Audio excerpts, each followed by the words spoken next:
ایک ایسے نبی جنہیں ایک دیو ہیکل ویل نے نگل لیا۔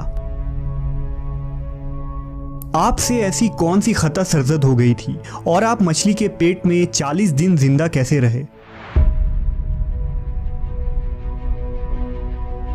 اس ویڈیو میں ہم اس ہستی کے متعلق جانیں گے جن کا واقعہ قرآن مجید میں یونس اور توریت میں جوناہ کے نام سے آیا ہے۔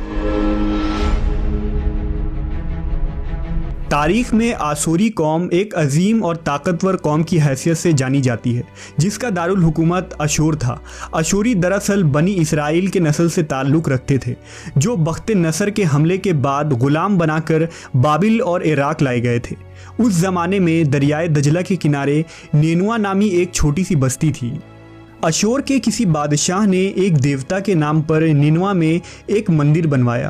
رفتہ رفتہ دوسرے بادشاہوں نے بھی مندر اور عمارتیں بنانا شروع کر دیں اور ایک دور ایسا آیا کہ یہ چھوٹا سا علاقہ سلطنت اشوریہ کے عظیم الشان دارالسلطنت میں تبدیل ہو گیا۔ نینوا شہر کے بیچوں بیچ مندر اور شاہی محل تھے جہاں سے اشوریوں کا بادشاہ پورے سلطنت پر حکومت کرتا تھا اور اونچے تخت پر بیٹھ کر بازاروں، گلیوں اور تفریح گاہوں کا نظارہ کیا کرتا تھا۔ اشور کے مغربی علاقے میں لہلہاتے کھیت تھے۔ پورا شہر درختوں اور باغات سے سرسبز و شاداب تھا۔ اشوریہ لوگ پتھر تراشنے کے فن میں بھی ماہر تھے، لہذا جگہ جگہ سنگ مرمر کے دیواروں پر انہوں نے اپنے دیوتاؤں کے نقش و نگار بنا رکھے تھے۔ مختصر یہ کہ نینوا تہذیب و تمدن کے لحاظ سے انتہائی ترقی یافتہ شہر تھا۔ اشودر دیوتا ان کا سب سے بڑا دیوتا تھا۔ نیز یہ لوگ بادشاہ کو بھی خدا کا درجہ دیا کرتے تھے۔ یہ لوگ بت پرستی اور کفر و شرک میں مبتلا تھے۔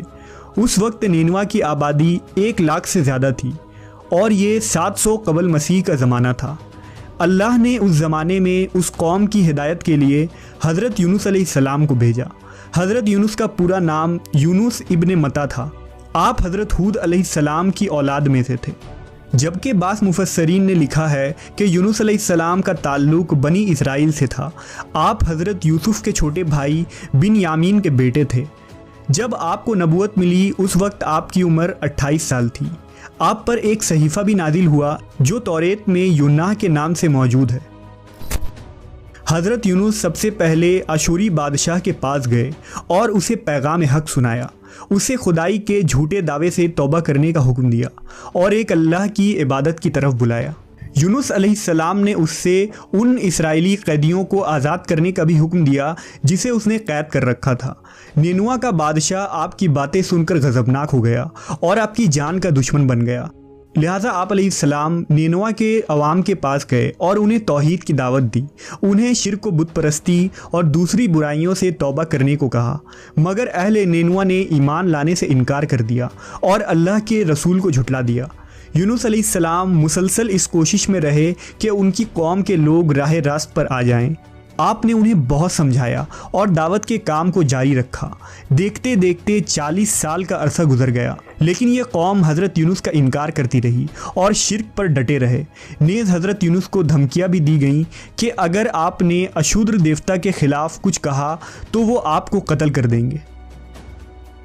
آخر کار حضرت یونس اپنے قوم سے مایوس ہو گئے۔ جب ان کی سرکشی اور نافرمانی انتہا کو پہنچ گئی تو اللہ نے حضرت یونس کو حکم دیا کہ لوگوں کو آگاہ کر دو کہ 3 دن کے اندر ان پر عذاب آنے والا ہے۔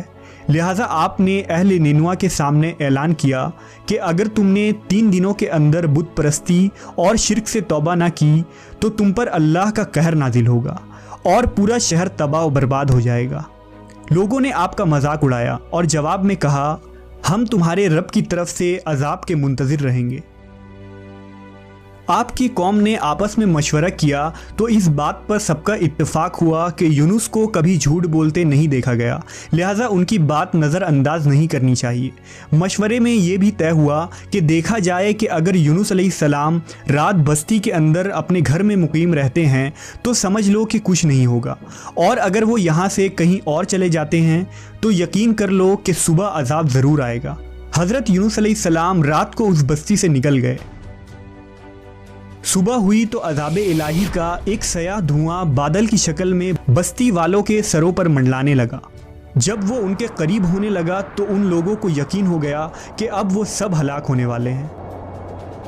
دراصل حضرت یونس علیہ السلام اپنی قوم سے ناراض ہو کر چلے گئے تھے، مگر انہیں وہاں سے نکلنے کا حکم نہیں دیا گیا تھا۔ وہ عذاب کی اطلاع دینے کے بعد اللہ کی اجازت کے بغیر اپنا علاقہ چھوڑ گئے تھے۔ آثار عذاب دیکھ کر جب اشوریوں نے توبہ و استغفار کی تو اللہ نے انہیں معاف کر دیا۔ اللہ تعالیٰ کسی قوم کو اس وقت تک عذاب نہیں دیتا جب تک وہ اپنی حجت پوری نہیں کر لیتا۔ پس جب یونس علیہ السلام نے اس قوم میں مہلت کے آخری لمحے تک نصیحت کا سلسلہ جاری نہیں رکھا اور اللہ کے مقرر کردہ وقت سے پہلے وہ خود ہی ہجرت کر گئے، تو اللہ کے انصاف نے اس قوم کو عذاب دینا گوارا نہ کیا اور انہیں معاف کر دیا گیا۔ جب حضرت یونس علیہ السلام فرات کے کنارے پہنچے تو ایک کشتی کو مسافروں سے بھرا ہوا پایا۔ حضرت یونس کشتی میں سوار ہو گئے اور کشتی نے لنگر اٹھایا۔ پورے دن میں کشتی سمندر میں سکون سے چلتی رہی۔ اچانک اونچی اونچی لہریں اٹھنے لگیں۔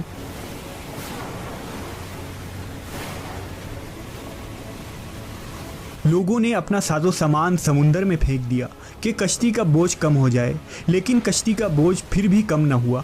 جب کشتی ڈگمگانے لگی تو کشتی کے غرق ہونے کا یقین ہونے لگا۔ اہل کشتی نے اپنے عقیدے کے مطابق کہا کہ ایسا معلوم ہوتا ہے کہ اس کشتی میں کوئی غلام اپنے آقا سے بھاگا ہوا ہے، جب تک اس کو اس کشتی سے الگ نہ کیا جائے گا نجات مشکل ہے۔ یونس علیہ السلام نے سنا تو ان کو تنبیہ ہوا کہ اللہ کو میرا نینوا سے وحی کا انتظار کیے بغیر اس طرح چلے آنا پسند نہ آیا اور یہ میری آزمائش کے آثار ہیں۔ یہ سوچ کر انہوں نے اہل کشتی سے فرمایا کہ میں ہی وہ غلام ہوں جو اپنے آقا سے بھاگا ہوا ہوں۔ لہذا 3 مرتبہ قرعہ اندازی کی گئی اور تینوں مرتبہ حضرت یونس کا نام نکلا۔ تب مجبور ہو کر انہوں نے حضرت یونس کو دریا میں ڈال دیا۔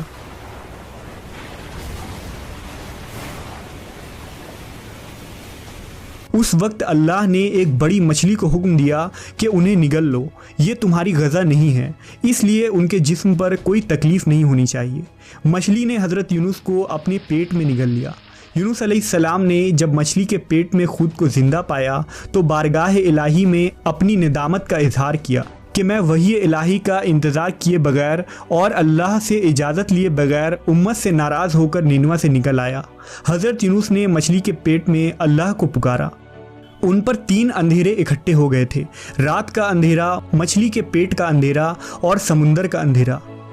آپ نے ان اندھیروں میں یہ کلمات کہے: اللہ تیرے سوا کوئی معبود نہیں، تو یکتا ہے، میں تیری پاکی بیان کرتا ہوں، بے شک میں اپنے نفس پر خود ہی ظلم کرنے والا ہوں۔ روایتوں کے مطابق اگر حضرت یونس یہ تسبیح نہ کہتے تو قیامت تک مچھلی کے پیٹ میں رہتے۔ رسول اللہ صلی اللہ علیہ وسلم نے فرمایا کہ جب یونس نے یہ دعا کی تو یہ کلمات عرش کے گرد گھومنے لگی۔ فرشتے کہنے لگے کہ یہ بہت دور دراز جگہ سے آواز آ رہی ہے، لیکن کان اس سے پہلے اس سے آشنا ضرور ہیں اور آواز بہت ہی کمزور ہے۔ اللہ نے حضرت یونس کی درد بھری آواز کو سنا تو فرمایا: کیا تم اس آواز کو نہیں پہچانتے؟ انہوں نے کہا نہیں۔ فرمایا: یہ میرے بندے یونس کی آواز ہے۔ فرشتے نے کہا: یہ وہی یونس ہے جس کی پاک عمل قبول شدہ ہر روز تیری طرف چڑھتے تھے۔ اے اللہ، مصیبت کے وقت اس پر رحم کر۔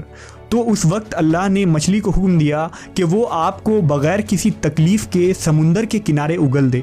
روایتوں کے مطابق یونس علیہ السلام 40 دن اس مچھلی کے پیٹ میں رہے اور اس کے بعد اللہ کے حکم سے اس مچھلی نے آپ کو سمندر کے کنارے اگل دیا۔ مچھلی کے پیٹ میں رہنے کی وجہ سے آپ کا جسم ایسا ہو گیا تھا جیسے کہ پرندہ کا پیدا شدہ بچہ جس کا جسم نرم ہوتا ہے اور جسم پر بال تک نہیں تھے۔ غرض حضرت یونس بہت ہی کمزور اور ناتواں حالت میں خشکی پر ڈال دیے گئے تھے۔ اس کے بعد اللہ نے سمندر کے کنارے پر ایک بیلدار درخت اگایا۔ روایتوں کے مطابق وہ کدو کا پودا تھا جس کے ذریعہ حضرت یونس علیہ السلام پر سایہ ہو گیا۔ اس کے علاوہ اللہ نے ایک جنگلی بکری بھیج دی جو زمین کی گھاس اور جڑی بوٹیاں کھاتی تھی اور صبح و شام آپ کو دودھ پلاتی تھی، یہاں تک کہ آپ تندرست ہو گئے۔ حضرت یونس درخت کے اس سائے میں جھوپڑی بنا کر رہنے لگے۔ یونس علیہ السلام کی قوم انہیں تلاش کرتی ہوئی ایک دن اس ساحل کے کنارے پہنچ گئی اور انہوں نے آپ کو دیکھ لیا۔ انہوں نے آپ کے ہاتھ پر اسلام کی بیعت کر لی اور ساتھ ہی اللہ سے توبہ و استغفار کرنے لگے۔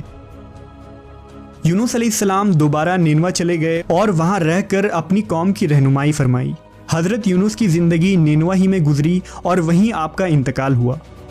اس قصے سے ہمیں یہ سبق ملتا ہے کہ کسی بھی حال میں اللہ کی رحمت سے مایوس نہیں ہونا چاہیے اور نہ ہی ہدایت کے معاملے میں اپنی ذات پر بھروسہ کرنا چاہیے۔ ہدایت تو بس اللہ ہی کی طرف سے ہے، ہمارے ذمے بس پیغام حق پہنچانا ہے۔